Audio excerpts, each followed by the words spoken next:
الحمدللہ رب العالمین الصلاة والسلام علی سید الانبیاء والمرسلین اما بعد فاعوذ باللہ من الشیطان الرجیم بسم اللہ الرحمن الرحیم السلام علیکم ورحمۃ اللہ وبرکاتہ۔ بلا تاخیر ہم اس کی تفسیر شروع کرتے ہیں۔ اللہ رب العزت نے قرآن مجید میں ارشاد فرمایا وَالسَّمَاءِ ذَاتِ الْبُرُوجِ وَالْيَوْمِ الْمَوْعُودِ وَشَاهِدٍ وَمَشْهُودٍ صدق اللہ العلی العظیم۔ برجوں والے آسمان کی قسم اور اس دن کی قسم جس کا وعدہ کیا گیا ہے، اور حاضر کی قسم اور جس دن کو حاضر کیا جائے گا۔ سورہ بروج جو ہے اس کا جو نام رکھا گیا ہے، چونکہ اس سورہ کی پہلی ہی آیت میں بروج کا لفظ آیا ہے، اس لیے اس سورہ کا نام بھی اسی نام سے ہی منسوب کیا گیا ہے، وَالسَّمَاءِ ذَاتِ الْبُرُوجِ۔ اور یہ سورہ مبارکہ مکی ہے، اور اس کی جو نمبر آتا ہے سورتوں کے حساب سے، سورہ وائز جو نمبر نزول کے اعتبار سے ہے وہ ہے 27، اور ترتیب مصحف کے اعتبار سے اس سورت کا نمبر ہے 85۔ یہ سورہ بھی مکی ہے اور ابتدائی دور میں نازل کی گئی جب کفار مکہ کے ظلم و ستم جو تھے عروج پر تھے۔ اور یہ چار جو صورتیں قرآن پاک میں اس تیسرے پارے میں مذکور ہیں، جن میں سے آپ نے سورہ الطارق، اور اس سورہ کے بعد جو آنے والی صورتیں ہیں الانفطار اور سورہ انشقاق، یعنی کہ اذا السماء انفطرت، سورہ انفطار میں بھی آسمان کی قسم کھائی گئی ہے اور اسی سے شروع ہوتی ہے سورہ انفطار بھی، اور سورہ انشقاق اذا السماء انشقت، یہ دیکھیے یہ بھی سورہ آسمان سے قسم کھائی گئی ہے، اس کی بھی تو یہاں سے شروع ہوتی ہے، جیسا کہ سورہ بروج آپ نے پڑھی وَالسَّمَاءِ ذَاتِ الْبُرُوجِ، اور سورہ طارق وَالسَّمَاءِ وَالطَّارِقِ۔ یہ جو چاروں صورتیں ہیں ان میں آسمان کا ذکر شروع میں ہی کیا گیا ہے، اور یہ جو صورتیں ہیں سورہ انفطار، انکشاف جو ہیں، یہ انشقاق جو ہیں، یہ سورہ بروج سے، یعنی کہ اب بعد میں ہم پڑھیں گے، اور سورہ بروج سے پہلے ہم سورہ طارق پڑھ چکے ہیں۔ ان دونوں صورتوں میں جو ہے وہ مومنین کے لیے بشارت اور کفار کے لیے وعید اور قرآن مجید کی تعظیم ہے۔ اور اس سے جو پہلی صورت تھی اس میں اللہ تعالیٰ نے کیا ارشاد فرمایا تھا کہ مشرکین نے اپنے سینوں میں نبی صلی اللہ علیہ وآلہ وسلم اور مومنین کے خلاف جو بغض اور عناد چھپایا ہوا ہے، اللہ تعالیٰ کو اس کا علم ہے۔ اور جو سورہ بروج ہے اس میں اللہ رب العزت نے یہ بتایا ہے کہ پہلی امتوں کے کافروں کا بھی یہی طریقہ تھا، اس میں مشرکین کے لیے نصیحت کی گئی ہے اور مومنین جو ہیں ان کے دلوں کو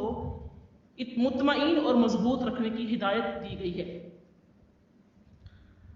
اب دیکھیے سورہ بروج جو ہے اس میں اللہ تعالیٰ نے آسمان کی، قیامت کے دن کی اور اپنے امتوں پر گواہی دینے والے نبیوں کی قسم کھا کر فرمایا ہے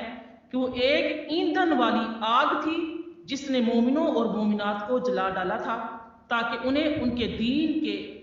وجہ سے آزمائش میں مبتلا کیا جائے۔ اور آگے دیکھیے کہ اس کی جو یعنی کہ اس صورت میں ان سرکش کافروں کے لیے دوزخ کے عذاب کی وعید بیان کی گئی ہے اور مومنوں کے لیے جنتوں کی بشارت دی گئی ہے۔ اور حضرت ابن عباس رضی اللہ تعالی عنہ بیان فرماتے ہیں کہ رسول اللہ صلی اللہ علیہ وآلہ وسلم عشاء کی نماز میں وَالسَّمَاءِ ذَاتِ الْبُرُوجِ اور وَالسَّمَاءِ وَالطَّارِقِ کی تلاوت کرتے تھے، یعنی کہ جس سورہ مبارکہ کی آج ہم تفسیر سمجھنے کی سعادت حاصل کریں گے، اور اس سے پہلے سورہ طارق جو ہم اس سے پہلے کر چکے ہیں، یہ دونوں سورہ مبارکہ عشاء کی نماز میں آپ صلی اللہ علیہ وآلہ وسلم تلاوت فرمایا کرتے تھے۔ اسی طریقے سے حضرت ابو ہریرہ رضی اللہ تعالیٰ بیان کرتے ہیں کہ رسول اللہ صلی اللہ علیہ وآلہ وسلم نے حکم دیا کہ عشاء کی نماز میں ان صورتوں کی تلاوت کی جائے جن کے شروع میں والسماء یعنی کہ آسمانوں کا ذکر ہے۔ اسی طریقے سے حضرت جابر بن سمرہ بیان کرتے ہیں کہ نبی صلی اللہ علیہ وآلہ وسلم ظہر اور عصر میں والسماء والطارق اور والسماء ذات البروج پڑھتے تھے۔ یہ تو اس سورہ مبارکہ کی فضیلت تھی، شان نزول تھا، اور اب ہم باقاعدہ اس سورہ مبارکہ کی تفسیر کا آغاز کرتے ہیں۔ میری بہنوں سے گزارش ہے کہ اگر لنک ختم ہو جائے تو جس لنک سے آپ نے پہلے جوائن کیا ہے سیم لنک سے آپ اگین کلاس کو جوائن کرنا۔ اللہ رب العزت نے ارشاد فرمایا والسماء ذات البروج۔ آپ دیکھیے اللہ تعالیٰ نے برجوں والے آسمان کی قسم کھائی۔ بروج برج کی جمع ہے اور اس کا معنی ہے بلند عمارت اور محل۔ گنبد اور ستارے کے مقام کو بھی بروج کہا جاتا ہے، اور آسمان کا 12واں حصہ جو صدرگاہوں سے دکھائی دیتا ہے ان کو بھی برج کہتے ہیں۔ جو علماء حیات ہیں وہ کہتے ہیں کہ آسمان 9 ہیں، یعنی کہ آسمان جو ہے وہ 9 ہیں۔ 7 آسمانوں میں سے ہر آسمان میں ایک سیارہ ہے۔ 7 سیارگان یہ ہیں قمر، زحل، عطارد، شمس، مشتری، مریخ اور زہرہ، اور 8ویں آسمان میں وہ ستارے ہیں جو گردش نہیں کرتے، اور 9ویں آسمان میں جو ہے وہ فلک اطلس کہتے ہیں۔ 9ویں آسمان کو فلک اطلس یعنی کہ وہ سادہ ہے، اس میں کچھ نہیں ہے، خالی ہے، اور 8ویں آسمان میں ستاروں کا اجتماع ہے جو مختلف شکلیں جس سے بنتی ہیں اور اس 9ویں آسمان میں نظر آتی ہیں جن کو رستگاہوں میں دیکھا جاتا ہے۔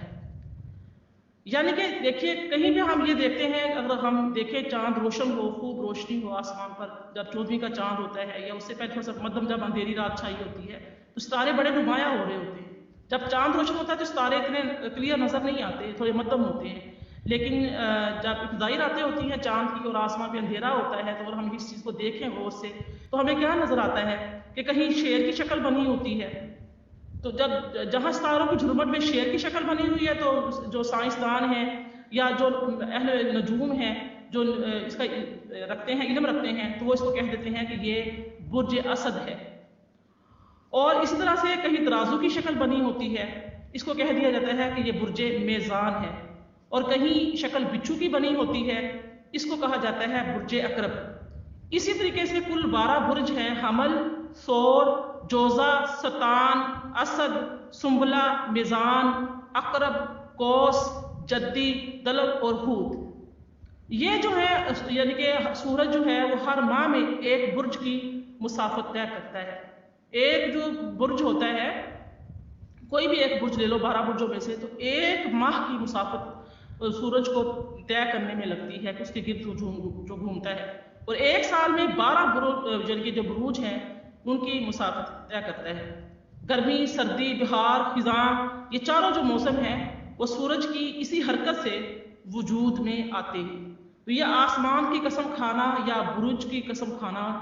یہ کوئی معمولی نہیں، اللہ تعالیٰ کی بہت بڑی قدرت ہے جس کے اللہ تعالیٰ کی ذات نے قسم کھائی ہے۔ اور جو اہل عرب ہیں ستاروں اور برج کے علم کو بہت عظیم علوم میں شمار کرتے تھے۔ یہ جو اہل عرب تھے یہ کیا کرتے تھے، ان سے راستوں، اوقات اور خشک سالی اور فصل کی سرسبزی، زرخیزی پر استدلال کرتے تھے۔ مریخ کا برج الحمل اور العقرب ہے، اور زہرہ کا برج جو ہے وہ ثور اور میزان ہے، اور عطارد کا برج جوزہ اور سنبلہ ہے، اور قمر کا برج سرطان ہے۔ اسی طریقے سے الشمس کا برج جو ہے وہ الاسد ہے، اور مشتری کا برج القوس اور الحوت ہے، اور الزحل کا برج جو ہے جدی اور دلو ہے۔